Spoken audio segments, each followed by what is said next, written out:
এই দুনিয়ায় আমরা যা কিছু করি সব কিছুর পিছনে থাকে একটি প্রশ্ন, আল্লাহ কি এটা কবুল করবেন?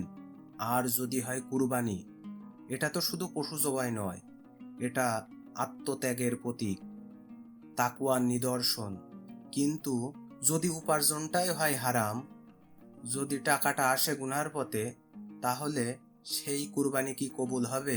না ভাই, আল্লাহ পবিত্র, তিনি শুধু পবিত্র জিনিসই গ্রহণ করেন।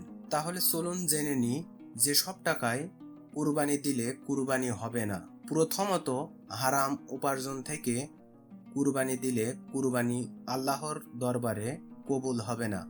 যেমন সুদের টাকা, এটা সেই অর্থ যা আপনি কাউকে টাকা দিয়ে অতিরিক্ত ফেরত নেন। ইসলামে সুদকে ঘোষণা করা হয়েছে আল্লাহ ও তার রসুলের বিরুদ্ধে যুদ্ধ করার শামিল। এই টাকায় কোনো বরকত নেই, বরং অভিশাপ রয়েছে। তাই সুদের টাকায় কুরবানি দিলে কুরবানি কবুল হবে না। ঘুষের টাকা, যে টাকা আপনি অন্যায়ের বিনিময়ে নেন বা দেন, রসুল্লাহ সাল্লাল্লাহু আলাইহি সাল্লাম বলেছেন, ঘুষ দাতা ও গ্রহীতার উপর অভিশাপ বর্ষিত হোক। ঘুষের টাকায় কুরবানি করলে সেটা আল্লাহর কাছে গ্রহণযোগ্য হয় না।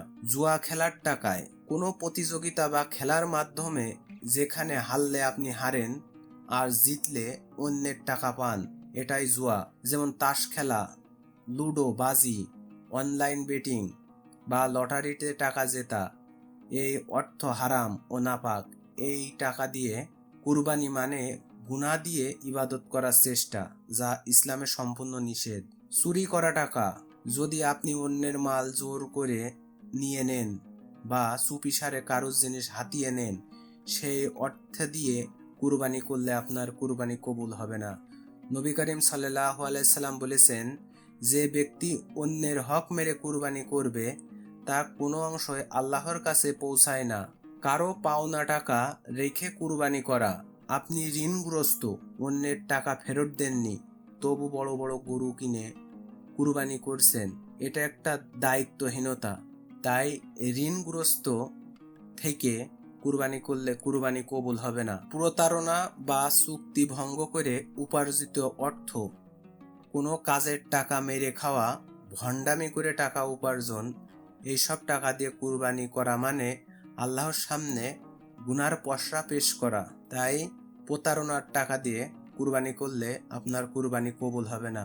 তাহলে এখন আসুন জেনে নিই কেমন টাকার কুরবানি দিলে কুরবানি কবুল হবে। হালাল ও পরিশুদ্ধ উপার্জন, কারো হক নষ্ট না করে, অভাবীদের আগে দেখে, তাকওয়ার সঙ্গে, অহংকারী নয়, এমনভাবে কুরবানি করলে আল্লাহর কাছে কুরবানি কবুল হবে। সংক্ষেপে বলা যায়, যে টাকা অন্যায়, প্রতারণা, হারাম উপার্জন বা মানুষের কষ্টে জড়িত, সেই টাকায় কুরবানি করলে আল্লাহর সন্তুষ্টি পাওয়া যায় না, বরং তা হয়ে যায় গুনার উপস্থাপনা। তাই ভাই ও বোনেরা, এই কুরবানির মৌসুমে আসুন নিজের অন্তরের খারাপটাকে আগে কুরবানি করি, নফসের খায়েশকে কুরবানি করি, গর্ব এবং অহংকারকে কুরবানি করি।